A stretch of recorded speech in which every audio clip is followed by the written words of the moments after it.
My dear Holmes, today I walked 14 miles across rough terrain and hardly a twinge from either my leg or my shoulder. The landscape is as handsome as it is reported. I still entertain the hope that I can prevail upon you to join me. I appreciate, of course, that the beauties of nature mean little to you, but I believe you would have found some of the guests at my hotel most intriguing. Moral splendor is on display in the person of the striking Major Schlesinger, a hero of the Boer War, sadly crippled in the defense of Ladysmith, now engaged in charitable work. His nurse is a Miss Calder, whose attentiveness suggests not only that she is his disciple, but also that tenderer feelings may be involved. Most fascinating of all, however, is an extraordinary woman, one who would stand out in any society. The Lady Frances Carfax. I suppose one would call her modern, except that she seems to come from an ancient line of English eccentrics. Yesterday, as if to confirm the general opinion of her oddity, she declared that she would sail herself to church across the lake.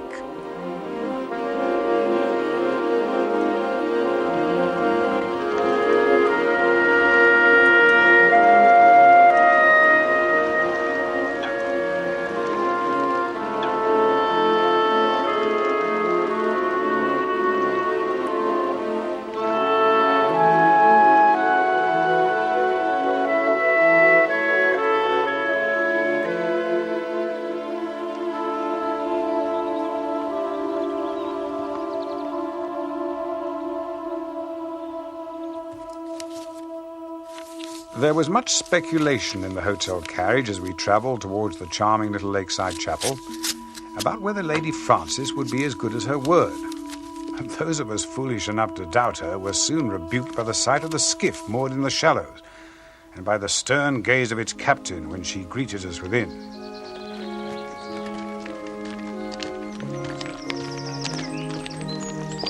Surprisingly jolly sermon, Vicar. Laughed like a cat. She appears to care not a jot what her fellow guests make of her, and seems quite insensible to the vivid impression she creates wherever she goes.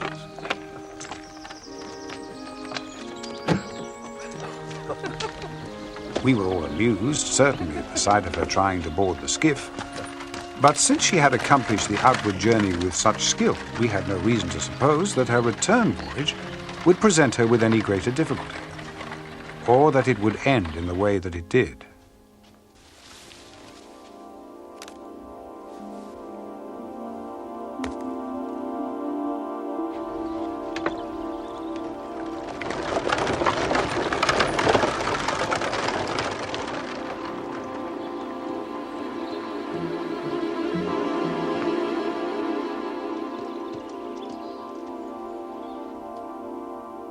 I had decided to walk back across the fell, so I was not amongst those who waited to cheer Lady Frances on her return. I arrived a little later, at exactly the moment when tragedy threatened to strike. Help! Help here! Help! I was helpless, my dear Holmes. Helpless. I have never felt so powerless in my life. As powerless, so I thought, as the old soldier in his wheelchair, who had only been able to shout, it seemed, for help. As with many men, I have noticed a weakness in one part of the body is compensated by great strength elsewhere. Unable to walk, Schlesinger was yet able to swim powerfully with his arms alone.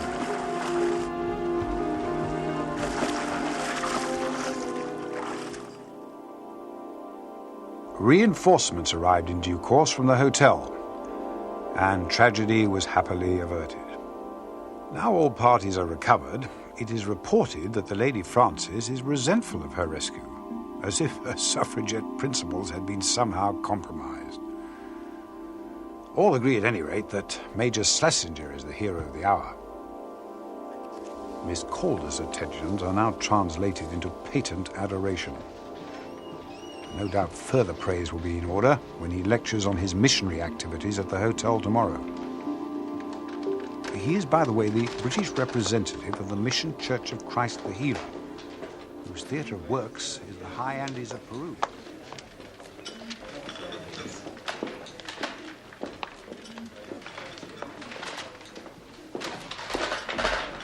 Good morning. Major Schlesinger is avoiding me. The poor man is embarrassed by his own heroism. Perhaps he now thinks I'm obliged to contribute to his work. Men have such extraordinary weaknesses. Don't you think? Oh, hi. Yes, certainly. You do, of course, I agree. Would you care to take a turn by the lake, Doctor?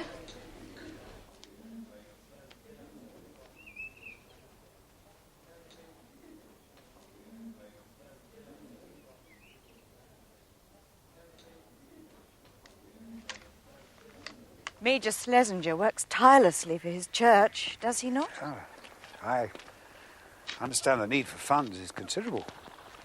He's lecturing on his cause tomorrow here in the hotel, hoping to raise some money. He'll do well. The local matronage will happily part with half a guinea each for the company of such a man, albeit in public. Do I shock you? Not at all. I shock my brother. As the Earl of Rufton, I think he feels it is his duty to be shocked. Oh, it's very beautiful here, isn't it? I spent every summer of my childhood here by this lake. It's very beautiful. It is indeed. He's to visit me tomorrow. Who? My brother. That is duty too, of course. Damn him.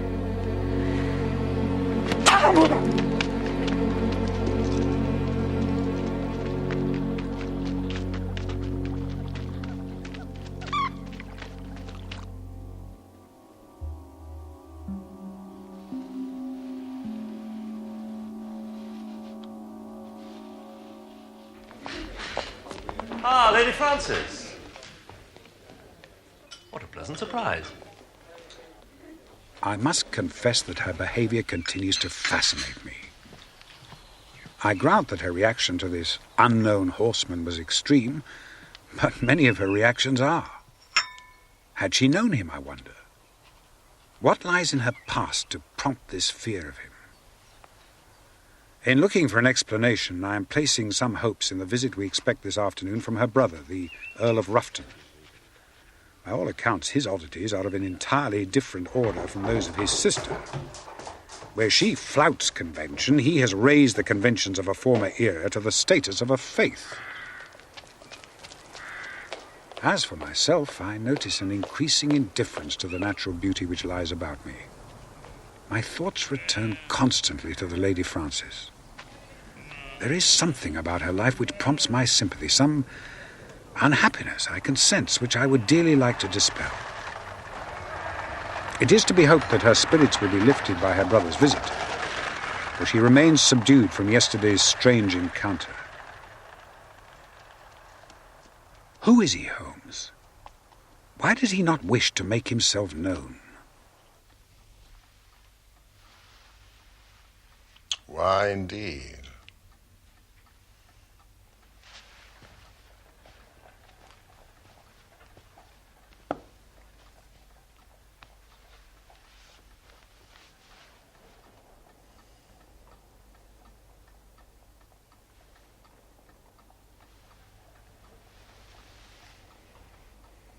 Watson, you're a brick.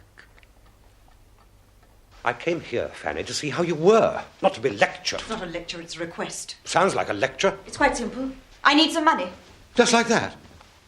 I suppose you've been overdoing it again, haven't you? I do not overdo it, John. If I have ever overspent the wretched allowance you give me, it's because someone has been in need. Oh, yes, your famous heart of gold. Except that it's my money, and there isn't any. You know perfectly well there isn't. The hall's falling to bits. There's a family of owls in the East Wing, and you think... What is it this time? Helping penniless poets in Islington? You only know how to be cruel, don't you? When have you ever cared for what I want? The last 15 years of my life have been wretched, and now at last I had the chance to make something of it. Does not have any meaning for you.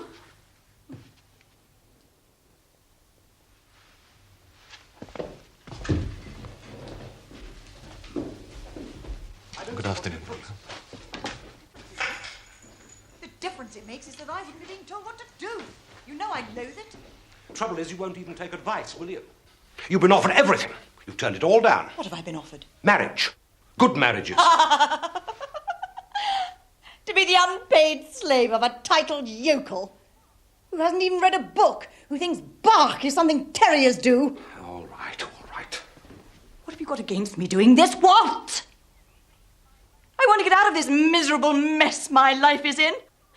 To be my own woman, for God's sake, to fulfill just a portion of my life.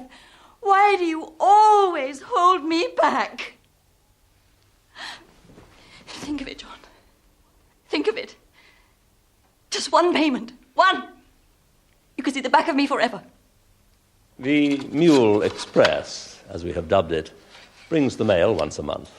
Letters, of course, and food for the mind from the Library of Christ, and medicines for the well-being of my flock, whom you may see here, posing outside the mission below a temporary belfry. When I show you the next picture of a leading member of my congregation, you will understand how the parable of the shepherd and the lost sheep has become transmuted in our teaching into that of the llama herd and the lost llama. And finally, our church. Humble as it is, rough and poor indeed, I'm proud to tell you that the word of God is preached as fervently within its walls and is as joyously received there as in any great cathedral here at home.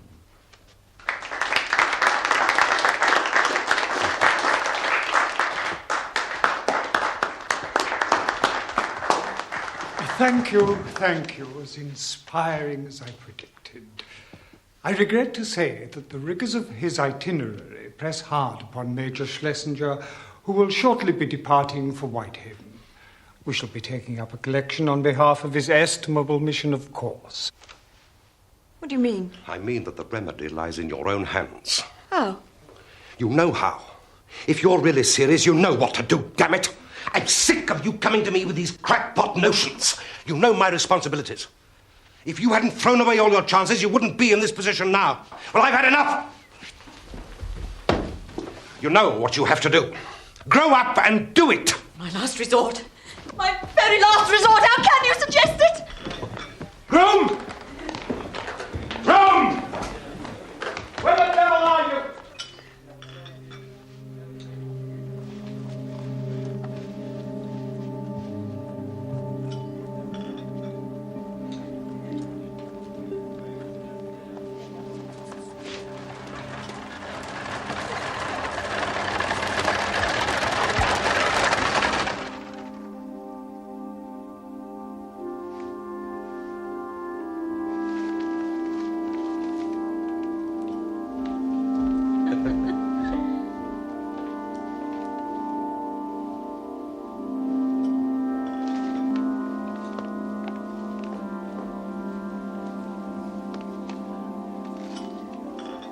Which room is Mr. Schlesinger's meeting taking place? I'm afraid the meeting finished half an hour ago, madam. Mr. Schlesinger will have left for Whitehaven by now. Oh, yes. Yes, I'd forgotten.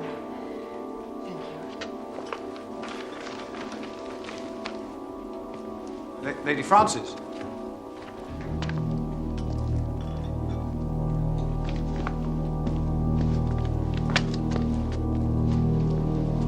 Leave me alone!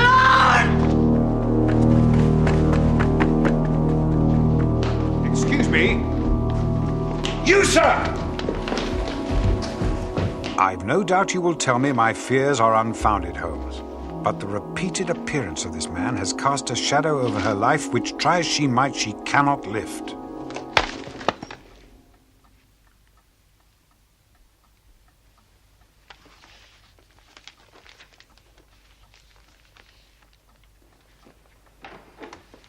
Evening paper, Mr. Holmes.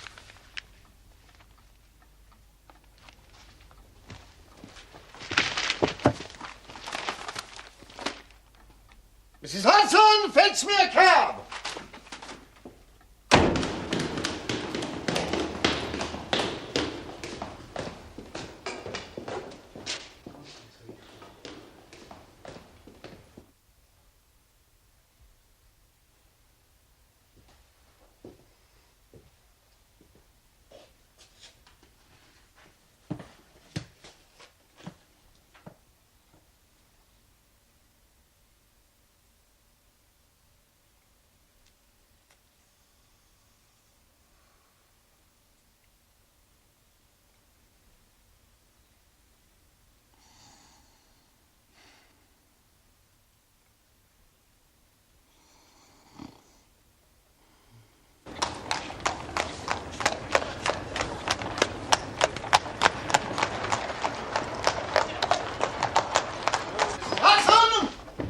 telegraph office is open. To Dr. John Watson, Lake Hotel, Felmere, Cumberland. But Mr. Holmes... I shall not be here, Mrs. Hudson. Dr. Watson! I shall be on the 8:17 out of Euston. Dr. Watson! My cab awaits you downstairs. Read. Mr. Holmes. Read. Grave danger, Lady Frances, stop. Never let from sight, stop. On my way, Holmes. How long has this been here?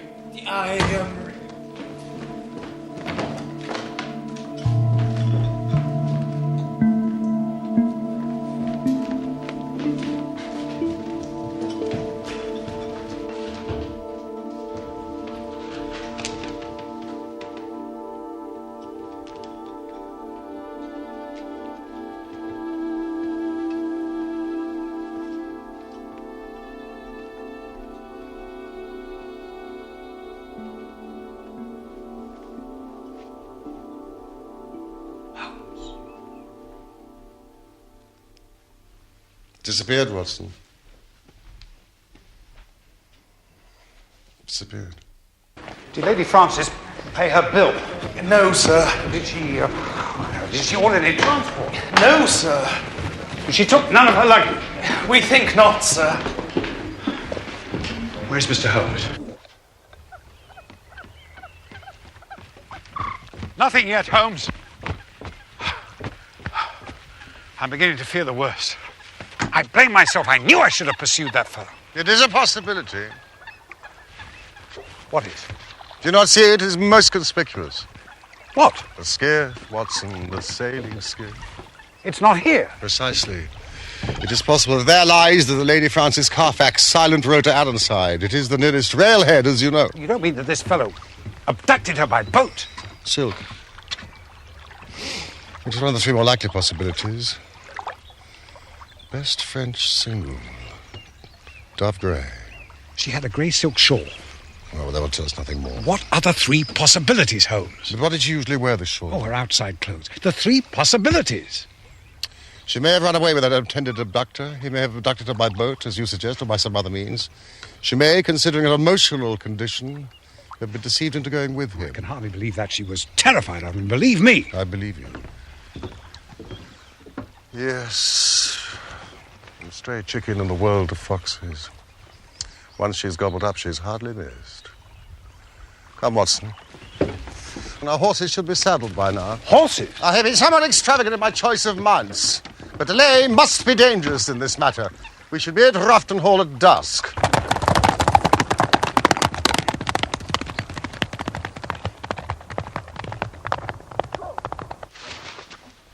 I don't see what possible interest it could have for you, sir. Considerable interest, I assure you. One of the most dangerous classes in the world is the drifting and friendless woman. with no one to protect and guide her. She's the inevitable inciter of crime in others. I treat the disappearance of your sister with utmost seriousness. Do you think I do not? I'm merely suggesting that it is frivolous to keep from me the substance of your quarrel. It was, after all, this quarrel which immediately preceded her disappearance. Might it have something to do with the drunken poet she once knew? What? I understand from my colleague that she may have seen him recently. Green? Thought I'd seen the last of him. I sent him packing 15 years ago. What is his connection with your sister? He used to court her. Great brute of a fellow. She wouldn't have anything to do with him. The Honourable Philip Green. Never was a title so abused. He went to the dogs completely.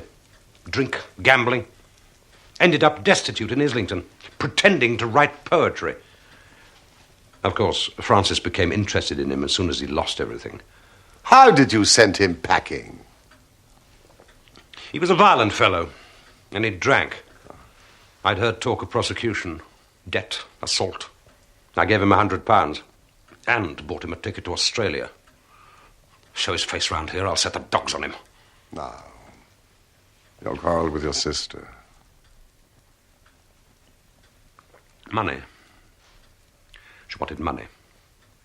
She has none of her own. I make her an allowance out of the estate. It's modest, but you've seen the place. She has no assets herself. Yes. She has. I told her if she wanted money, she could sell this. It's a priceless collection.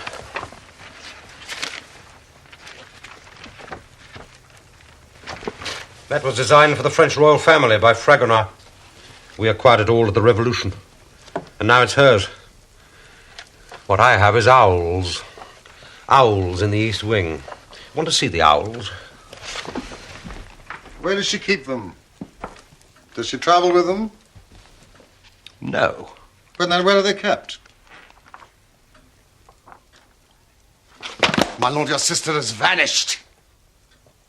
How and why, we do not know. But I've reason to believe that she is in the gravest danger. Were we to know the whereabouts of the jewelry, we might have some chance of saving her. The Oxford and Lombard Maritime Bank in Pall Mall. Thank you.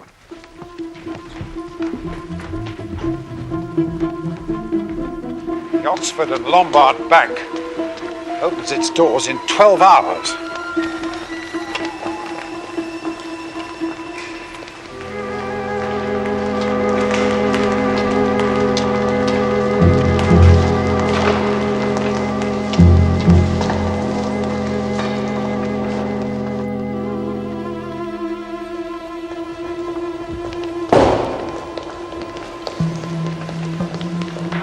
She may already have come and gone.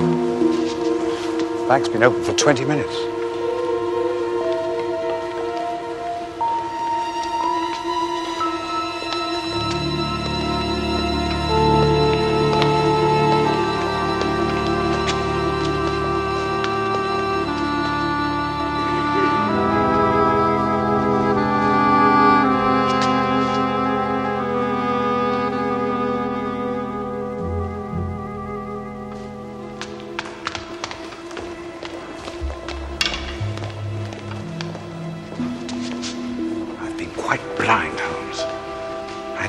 In the palm of my hand. If anything's happened, Calm yourself, my dear friend.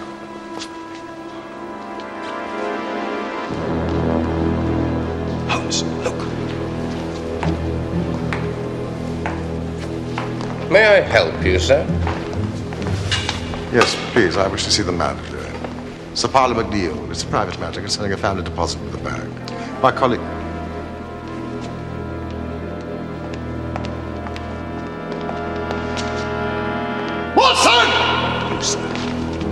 You, sir. What have you done with the Lady Frances Carfax? I insist upon an answer.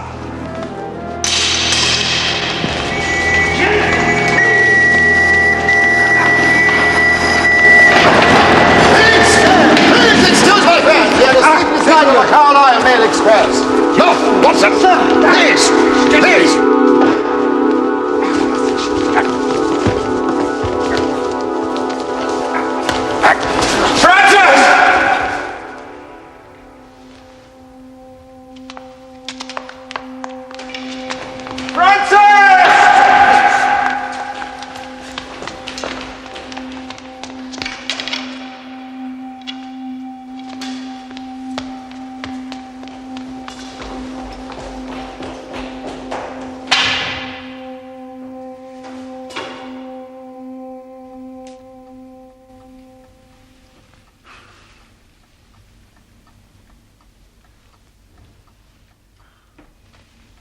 I blame myself. No. You need not. Nevertheless, I do. We all bear equal blame. She's disappeared again, and that is that. It is pointless to dwell on it. Our task now is to find her. Mr. Green, let us go back to that moment by the lake yesterday morning. I was out riding in the dawn, and I saw the skiff sailing across the lake toward Ironside. And you realized that it was the Lady Frances? Yes. Was she alone? Yes. Please continue. I managed to board the same train. I begged her to speak to me. I told her how I'd traveled the world and had become a very rich man. I told her that I'd never stopped loving her, and that she could have whatever she wanted. I can see her now. She sat saying nothing, smiling like a sphinx. No, she said. She wanted to go her own way. When we got to London, I followed her as best I could, but she seemed determined to be rid of me. I lost her somewhere near Southwark Bridge. Southwark? Ah, that is most interesting. Why? I'm reliably informed that his usual haunts are west of Westminster. Whose haunts? How did you come to be at the bank? I reasoned that she would be needing money while she was in London, and I know the address of the family bank well enough. I had the wild idea of enlisting the manager's help. Do you know where she is, Mr. Holmes?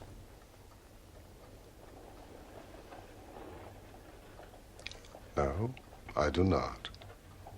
Where do you think she is? I believe that through our efforts to save her, we have driven her into the hands of her worst enemy. But we saw her free. My dear Watson, a person may walk over the edge of a cliff because they've been invited to gaze at the moon. Her eyes may be open, but she is, I believe, at this moment, walking into mortal danger.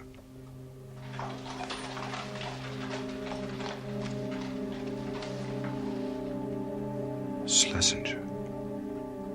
Mr. Schlesinger? This last week I have sought to acquaint myself with the world of apostolic missions. I have also made a search of the records at Scotland Yard. Schlesinger is also known as the Reverend Joseph Covington, Amos Callow, the Dean of Maseru, and Edmund, the Bishop of Lima. His real name, in fact, is Peters. He's a confidence trickster, known at Scotland Yard with the uninspired logic of that place as Holy Peters. What is not just suspected, but incontrovertible nonetheless, is that he is a murderer. Peters' speciality is the beguiling of single women with private means by playing on their religious and charitable feelings. Helena Rosenblum had been engaged in charitable work for 10 years when she met Schlesinger. He inspired her to devote her energies to a new mission in the Andes. Miss Rosenblum changed her will, said goodbye to her former life, and boarded the SS Almeria at Glasgow, bound for South America. She was lost overboard the first night at sea. The SS Almeria docked at Liverpool for the family to retrieve her effects. Schlesinger also disembarked. He went aground to the Lake District, where he met his next intended victim, the Lady Frances Carfax.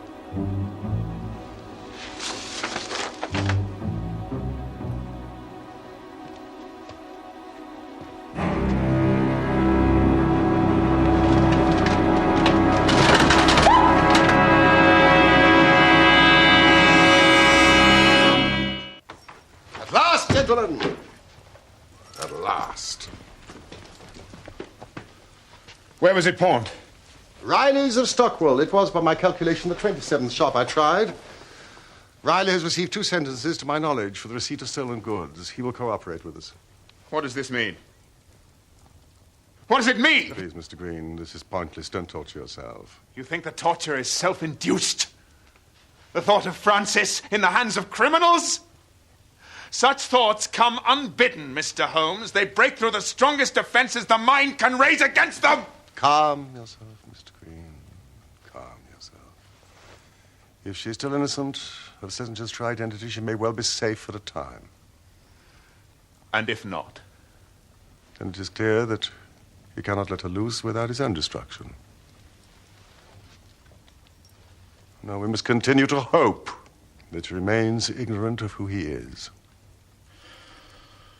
15 years. I knew I could never come back until I'd made something of myself. Perhaps it was foolish of me to think that she would look kindly on me after all these years, but I was ridiculously encouraged by the fact that she was not married. And now my stupidity has driven her into the arms of a murderer.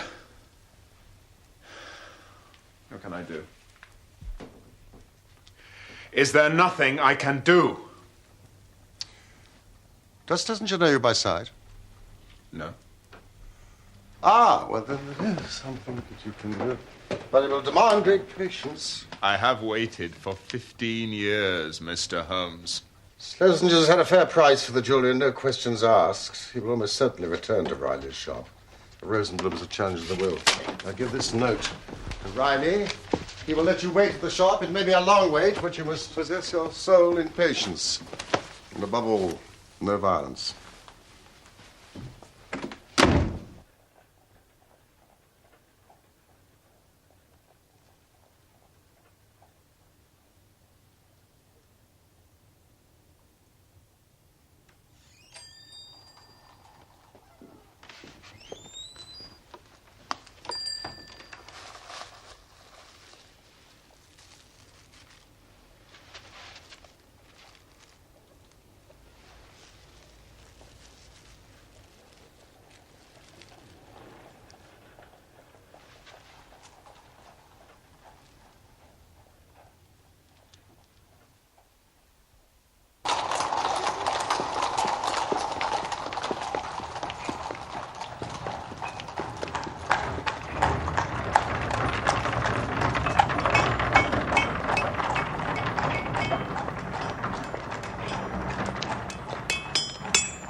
It's late.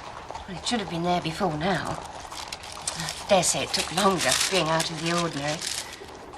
The address, dear, remind me. Yes, sir, can I help? Argyle Street. I'm looking for Argyle Street. There's a post office round the corner. Try there.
can do nothing without a warrant. This is intolerable. Until we have some wretched signature on a piece of paper, we can do nothing. Meanwhile, these fiends can do with her what they will. Are you certain that you told me every detail? Every detail, I promise. Then take this note to Scotland Yard. They will understand the urgency of it. And I'm to wait there for the warrant. You will not get it today. What? Some delay is inevitable. A magistrate must be found. The process of the law can be encouraged but not goaded. Tomorrow may be too late, for God's sake. Mr. Green, everything that can be done will be done. Go! Tomorrow may indeed be too late. I'm well aware of it. Arm yourself, Watson. We are, as usual, the irregulars and must take our luck together, as we have occasionally done in the past.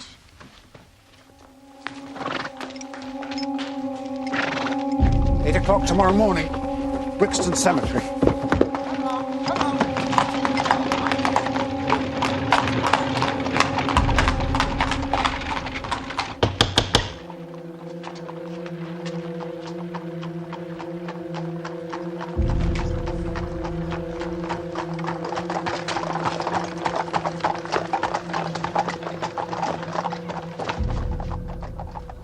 I fancy that you've been misdirected, sir. Possibly if you tried further down the street. That will do. We have no time to waste. You are Henry Peters, late Major Albert Schlesinger, veteran of the Boer War. Your further aliases I will not bore you by repeating. And what is your name? Sherlock Holmes. My friend and companion, I think you know. Your house will shortly be under police observation until a warrant is prepared authorizing a search of the premises. Your name does not frighten me, Mr. Holmes. I have nothing to hide. What is your business? I'm looking for the Lady Frances Carfax. I'm delighted to hear it. If anyone can find her, I imagine you can. Perhaps you'd be so good as to tell me when you do. I've a note against her for nearly £100, and nothing to show for it but a couple of trumpery pendants that the dealer would hardly look at. The woman's a leech. How dare you, sir? You imposed upon us as a man crippled in a military action. You are a fraud. Oh, it may not have been a military action to satisfy your standards of slaughter, Doctor, but it was enough for me. I salute your powers of improvisation, sir, and your effrontery, but it will not do. Oh, I'm perfectly serious. You find her, and I'm your debtor. I mean to go through this house until I do. You have a warrant?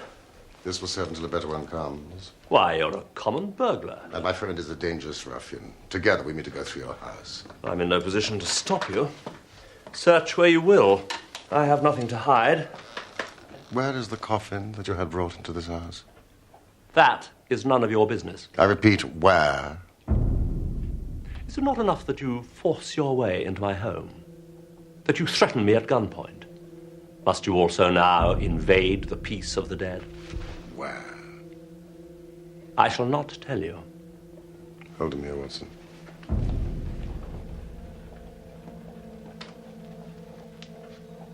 I don't believe you'd use that on an unarmed man, Doctor. And in my condition. I was a soldier in India, sir. I've shot nobler creatures than you. Lights, Watson, lights! I thought I smelled formaldehyde and astringent.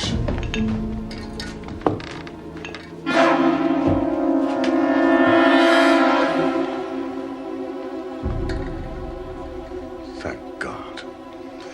It's not her.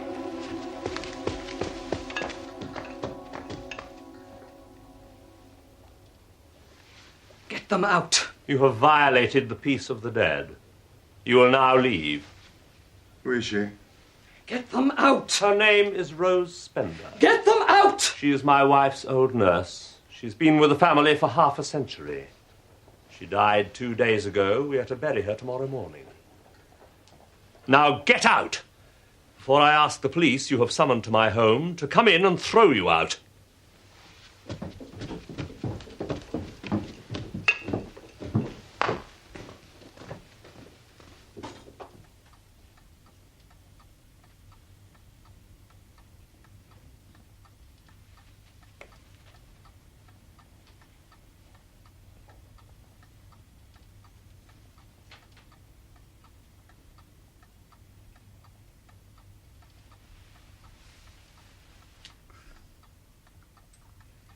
I've been considering the problem, Holmes. It does seem to me that they could not have murdered Lady Frances and thought to have disposed of her body in that coffin. But they would then be faced with burying the old lady. It may be that this burial has no connection with Lady Frances's disappearance after all. I mean, she was, as you know, the most unpredictable creature.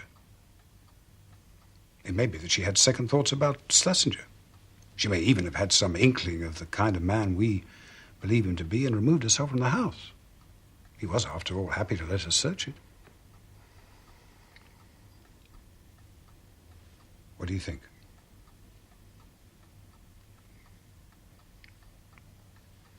What is your theory, then? I have none. There are insufficient facts to construct a theory.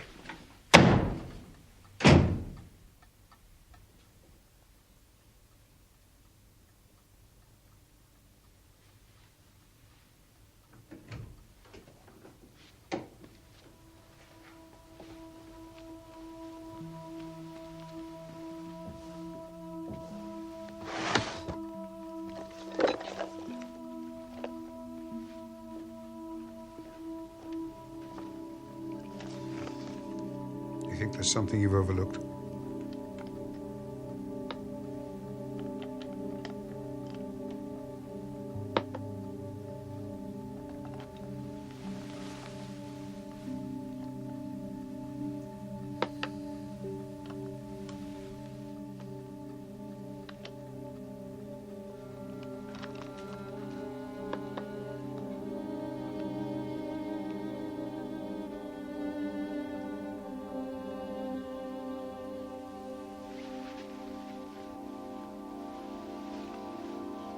It's late.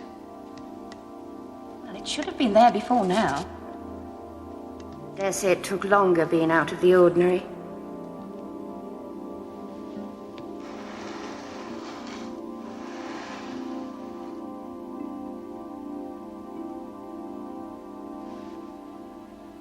What has happened to any brains that God has given me? Watson! Quick, man! It's life or death. 100 chances on death and 1 on life.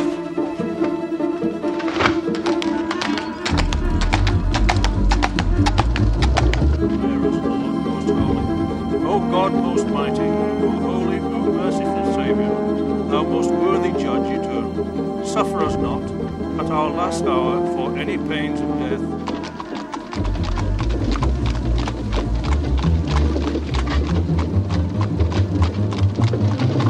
and never continueth in one stay. In the midst of life we are in death. Of whom may we seek for succour, but of thee, O Lord, who for our sins art justly displeased. Yet, O Lord God, most holy, forasmuch as it hath pleased Almighty God of his great mercy to take unto himself the soul of our dear sister here departed, we therefore commit her body to the ground.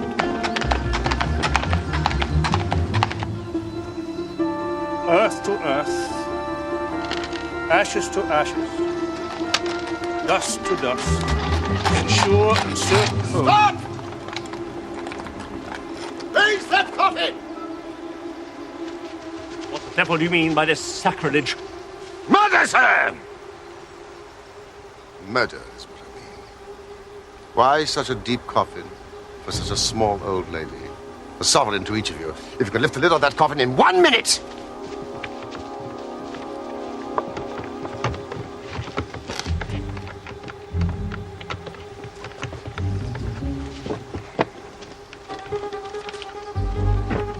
Watson!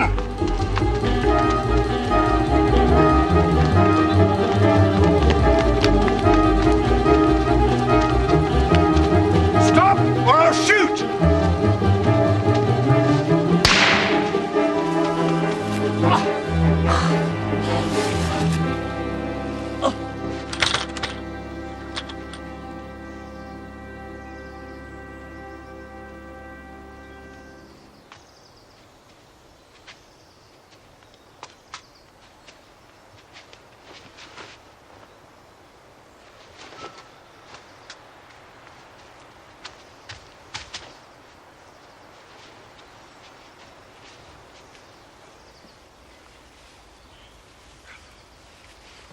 chloroform.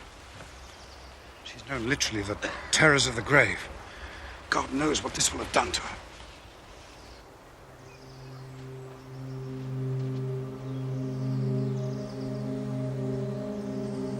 I failed.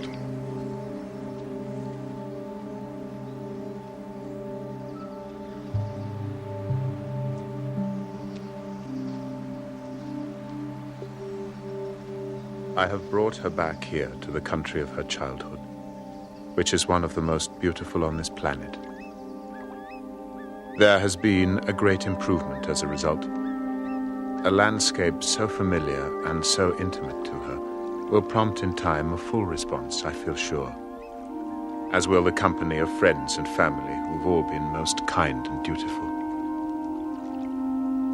Her poor brother, the Earl, is beside himself with anger at the criminals and with mortification at his having quarrelled with Francis before all this happened.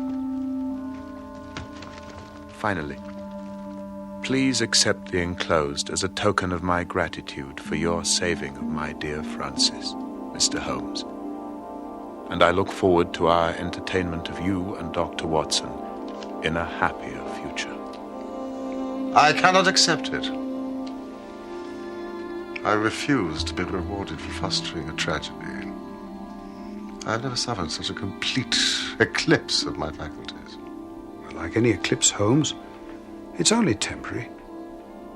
There's every hope of a full recovery. I wonder...